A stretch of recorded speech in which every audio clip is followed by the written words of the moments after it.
Oke, selamat pagi semuanya. Hari ini kita bertemu lagi di podcast Mhm. mata kuliah akuntansi biaya ya Iya, ini ya, iya, dengan Bapak Fandi Galang iya, Wicaksana. benar sekali. Sesi berapa ini Bapak? Ini kemarin meneruskan kemarin karena terakhir adalah sesi 4, sekarang sesi 5, Mbak. Ya, Oke, sesi 5 ya. ya.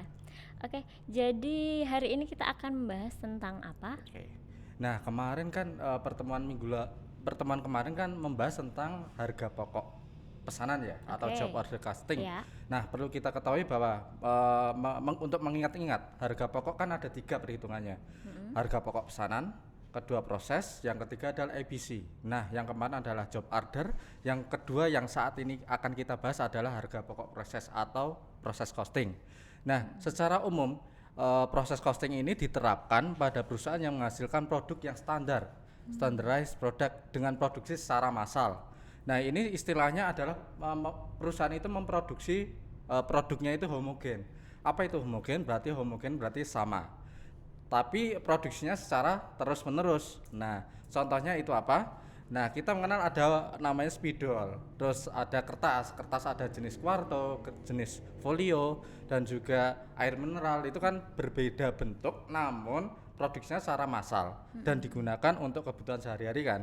Iya, Nah, iya. itu contohnya seperti itu, dan ini kan untuk perusahaan manufaktur. Kalau misalkan untuk perusahaan jasa itu bisa kita lihat kepada ketika kita pergi ke hotel nih, penyediaan tarif untuk kan ada per kelas tuh. Iya. Nah, itu kan rata-rata sama. Jadi selain itu juga bisa kita lihat ketika kita naik kereta api. Kereta api kan ada kelas ekonomi, ada kelas eksekutif. Nah, itu kan memang harganya itu ditentukan rata-rata sama, kalau kelas ekonomi, eksekutif pun sama seperti itu. Nah, di sini penggunaan untuk proses perhitungan harga pokok proses ini menggunakan actual costing. Actual costing adalah cara pembebanan yang kepada produk yang biayanya itu biaya yang sesungguhnya atau aktual. Nah, di sini pembebannya ke objek. Objeknya apa? Ada bahan baku, ada biaya tenaga kerja, ada biaya overhead pabrik. Misalkan saja kita membuat suatu produk dengan ini apa? Komposisinya untuk bahan bakunya misalkan 10.000, BTKL 6.000, dan BOP 4.000. Jadi untuk membentuk satu produk dia membutuhkan biaya atau biaya yang harus dikeluarkan adalah 20.000. Seperti itu. Dan mengapa menggunakan aktual? Karena harga produk dihitung pada akhir periode akuntansi. Nah, di sini ada ya, sampai sini ada yang ditanyakan?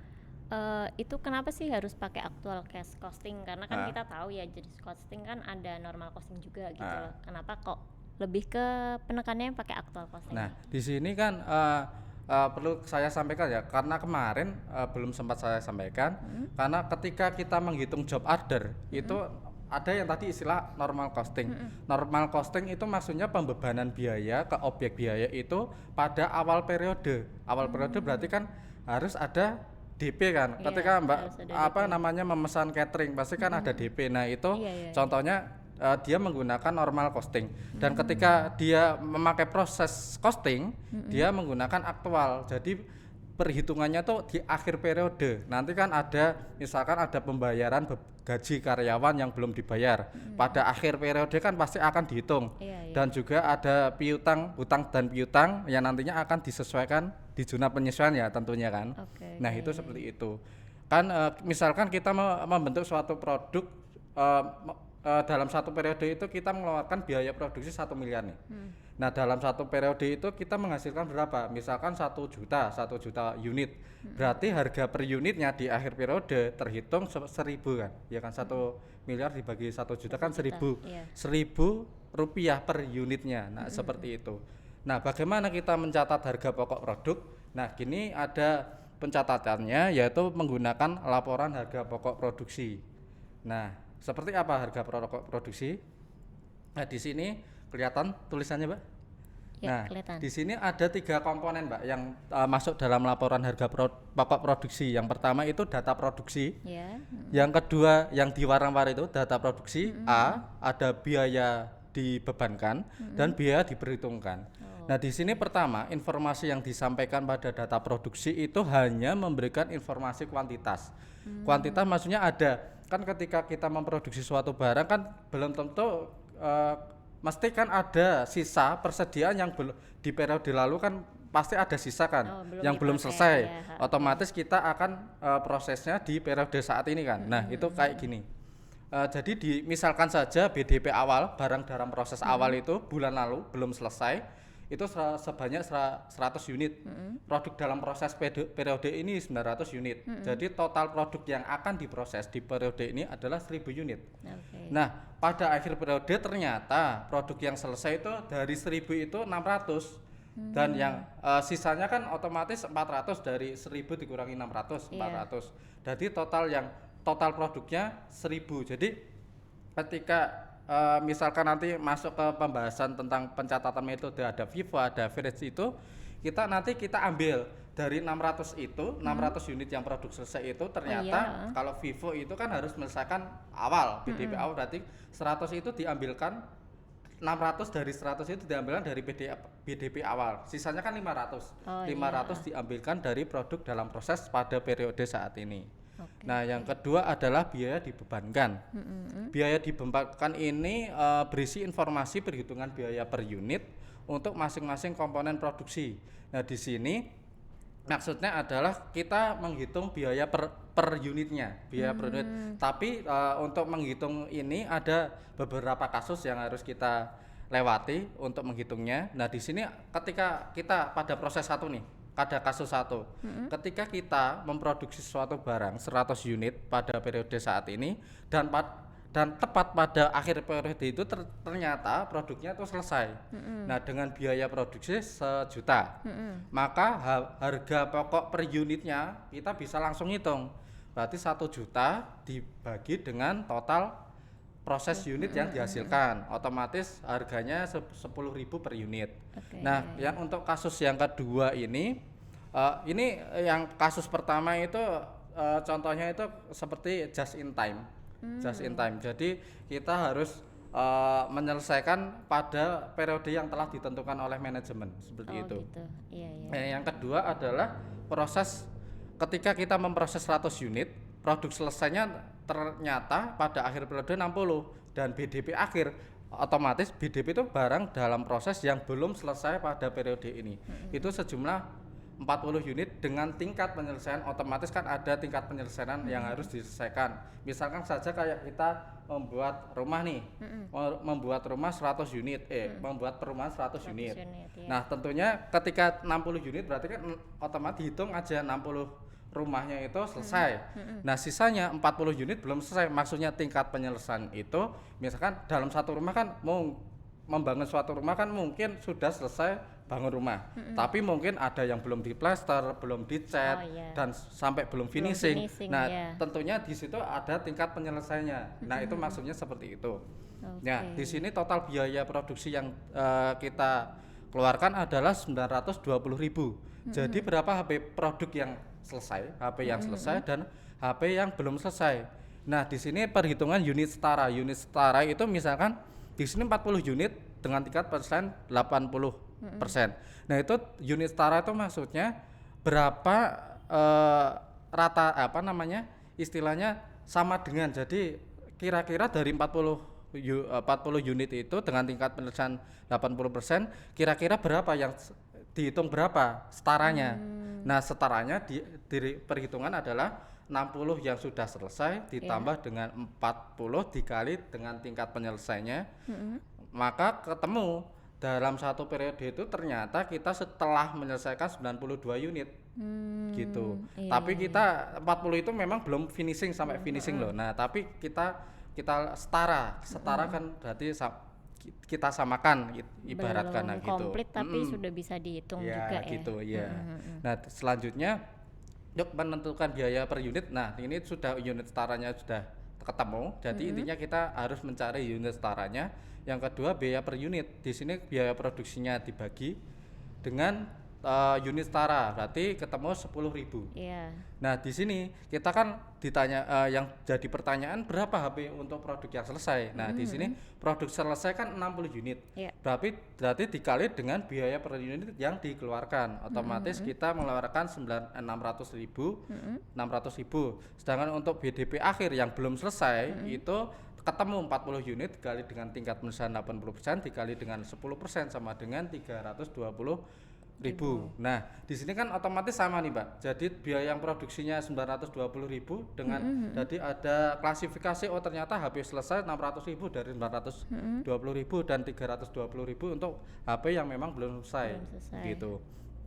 Yang ketiga, kasus ketiga adalah BDP awal yaitu sebanyak 30 unit dengan tingkat penyelesaian 40. Jadi ada 30 unit masuk pada periode ini, berarti kan 30 unit dari periode sebelumnya. Tapi belum selesai dengan tingkat penyelesaiannya adalah 40%. Nah, produk baru diproses adalah pada periode ini 70 yang berarti kan 100 kan. Jadi total produksinya adalah 100 unit dengan biaya produksi yang harus dikeluarkan pada periode ini adalah 850. Nah, ternyata pada akhir periode kita menyelesaikan 60. Nah, 60 ini dari mana, Pak? Berarti 30 unit dari kita berarti kan menyelesaikan di BDP awal kan. Berarti BDP kita awal, harus selesaikan dari produk yang memang belum selesai pada periode sebelumnya. Berarti kan 30 dari BDP awal dan 30 sisanya diambil dari 70 itu yang diproses. Yang diproses berarti sisanya adalah 40 di tingkat. Nah, itu kan sisanya kan BDP akhir adalah 40 dengan tingkat persen. Nah, ternyata ada persentase yang harus diselesaikan pada BDP yang belum selesai ini sebesar 80%. Nah, berapa HP terakhirnya? Nah, di sini ada perhitungannya. Nah, metode HP rata-rata. Nah, di sini unit setara adalah rumusnya produk selesai ditambah dengan BDP akhir. Produk selesai di sini adalah di kasusnya itu berarti kan produk selesainya 60 unit kan. Dan BDP akhirnya berarti 40 BDP akhir dengan tingkat persen 80%. Nah, ternyata unit setaranya 92. Yang selanjutnya untuk metode, nah di sini kan ada metode rata-rata nih. Yang kita kenal kan ada rata-rata, LIFO dan FIFO. Nah, saya di sini menggunakan dua metode, yang pertama rata-rata dan yang kedua FIFO. Nah, yang selanjutnya adalah metode kedua yaitu metode FIFO, first in first out atau MPKP, masuk pertama keluar pertama. Nah, di sini unit setaranya adalah rumusnya BDP awal, berarti unit yang belum selesai seperiode sebelumnya dikalikan dengan tingkat penyelesaian yang diperlukan. Nah, di sini kan tingkat penyelesaian yang belum diperlukan kan di sini dengan tingkat penyelesaian 40%. Nah, ternyata kita perlu menyelesaikannya itu tidak 40%, tapi sisanya kan sisa dari 40% kan 60.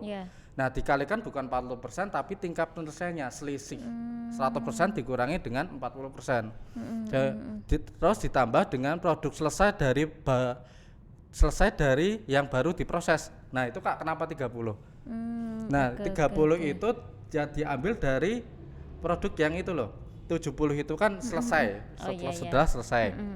Terus ditambah dengan 40 yang belum selesai. Dikalikan dengan tingkat persen 80.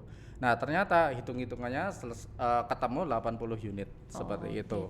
Nah, sampai sini ada yang ditanyakan. Mau nanya, bedanya apa sih untuk average method sama metode FIFO ini? Terus dia itu ada nggak sih kayak untung ruginya buat perusahaan? Kenapa kok bisa perusahaan pilih average method atau FIFO kayak gitu? Nah, di sini perlu kita garis bawahi kenapa saya tidak menggunakan LIFO, Mbak.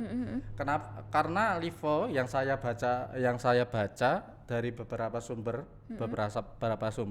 ternyata penggunaan metode FIFO itu tidak cocok untuk perusahaan Indonesia. Dan karena apa? Karena ketika kan last in first out, itu kan untuk harganya kan menggunakan harga yang terakhir kan.